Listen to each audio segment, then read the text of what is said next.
Hi guys, ഗ്ലിബറോട് channel എല്ലാവർക്കും സ്വാഗതം. Big boss Malayalam season 7 grand ഫിനാലയിലേക്കുള്ള വോട്ടിംഗ് അവസാനിക്കാൻ ഇനി ഒരു ദിവസം മാത്രമേ നമ്മുടെ മുമ്പിൽ അവശേഷിക്കുന്നുള്ളൂ. നമ്മളിന്ന് വെള്ളിയാഴ്ച രാത്രി 9:30 വരെയുള്ള ഒരു അൺഒഫീഷ്യൽ വോട്ടിംഗ് സ്റ്റാറ്റസുമായിട്ടാണ് എത്തിയിരിക്കുന്നത്. നമ്മുടെ മുമ്പിൽ ടോപ്പ് 7 ആയിരുന്നു ഉണ്ടായിരുന്നത്. അതിൽ മിഡ് വീക്ക് എവിക്ഷനിൽ ആദ്യം പുറത്തായതിനു ശേഷം ടോപ്പ് 6 ആയി വന്നിരിക്കുകയാണ്. ഈ ടോപ്പ് 6-ൽ നിന്ന് ഒരു മത്സരാർത്ഥി കൂടെ പുറത്താകും, ഇന്നോ നാളെയോ. എന്തായാലും അത് പുറത്തായതിനു ശേഷം ടോപ്പ് 5 ആയിരിക്കും നമ്മുടെ മുമ്പിൽ ഉണ്ടാവുക. അതുകൊണ്ട് തന്നെ നിങ്ങളുടെ മത്സരാർത്ഥികളെ സേവ് ചെയ്യാൻ ആഗ്രഹിക്കുന്നെങ്കിൽ നിങ്ങൾ ജിയോ ഹോട്ട്സ്റ്റാർ ആപ്പിൽ കയറി തന്നെ വോട്ട് ചെയ്യുക. എന്നാൽ മാത്രമേ ആ മത്സരാർത്ഥി മിഡ് വീക്ക് എവിക്ഷനിൽ നിന്ന് സേവ് ആവത്തുള്ളൂ. ഏതായാലും മണിക്കൂറിലെ കൃത്യമായിട്ടുള്ള വോട്ടിംഗ് വിവരങ്ങൾക്കും ബിഗ് ബോസ് അപ്ഡേറ്റുകൾക്കുമായിട്ട് നമ്മുടെ ചാനൽ സന്ദർശിക്കുക. ചാനൽ സബ്സ്ക്രൈബ് ചെയ്തില്ലെങ്കിൽ ദയവേത് ചാനൽ സബ്സ്ക്രൈബ് ചെയ്ത് കാണുക.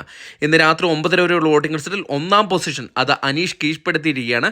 അനീഷ് അനുമോളിനെ അട്ടിമറിച്ചിരിക്കുകയാണ്. വളരെ ചെറിയൊരു ലീഡിൻ്റെ പുറത്താണ് അനുമോളെ അട്ടിമറിച്ചുകൊണ്ട് അനീഷ് 1-ാം പൊസിഷനിലേക്ക് കയറി വന്നിരിക്കുന്നത്. അതുകൊണ്ട് തന്നെ ഇനി ഒരു ലീഡ് ഉയർത്തിയാൽ അനീഷിന് തന്നെ ജേതാവാകാൻ സഹായിക്കും. അത് 1,23,233 വോട്ട് നേടി 1-ാം പൊസിഷൻ കീഴ്പ്പെടുത്തിയിരിക്കുകയാണ്. 2-ാം പൊസിഷനിൽ അനുമോൾ വീണുപോയിരിക്കുകയാണ്.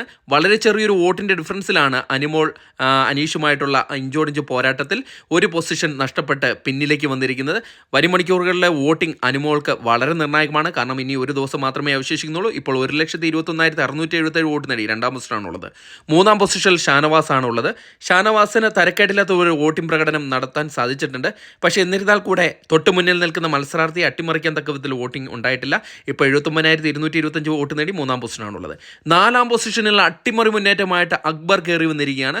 ഏവരെയും അത്ഭുതപ്പെടുത്തുന്ന ഒരു വോട്ടിംഗ് പ്രകടനമാണ് അക്ബറിന്റെ ഭാഗത്തുണ്ടായിരിക്കുന്നത്. 70,300 വോട്ട് നേടി 4-ാം പൊസിഷനിലേക്ക് കയറി വന്നിട്ടുണ്ട്. 5-ാം പൊസിഷനിൽ നെവിൻ തന്നെയാണ് തുടരുന്നത്. നെവിൻ ഇപ്പോൾ അക്ബറുമായിട്ട് ഇഞ്ചോടിഞ്ച് പോരാട്ടമാണ് നടത്തിക്കൊണ്ടിരിക്കുന്നത്. 70,233 വോട്ട് നേടി ഏകദേശം സേഫ് ആയിട്ടുള്ള ഒരു 5-ാം പൊസിഷനിലേക്ക് വന്നിരിക്കുകയാണ്. 6-ാം പൊസിഷനിലേക്ക് നൂറ് തള്ളപ്പെടുകയാണ് ചെയ്തിരിക്കുന്നത്. ഇത്തവണ പുറത്താകുന്ന ഒരു മത്സരാർത്ഥിയാണെങ്കിൽ അതൊരു നൂറ് തന്നെ ആകാനാണ് ചാൻസ്. കാരണം വോട്ടിങ്ങിൽ നല്ല രീതിയിൽ ഒരു ഇടിവ് സംഭവിച്ചിട്ടുണ്ട് നൂറയ്ക്ക്. ഇപ്പോൾ 69,700 വോട്ട് മാത്രം നേടി ഏറ്റവും ഡേഞ്ചറസ് പൊസിഷനായ 6-ാം പൊസിഷനിലേക്ക് വന്നിരിക്കുകയാണ്. മണിക്കൂറിലെ വോട്ടിംഗ് നിർണായകമാണ്.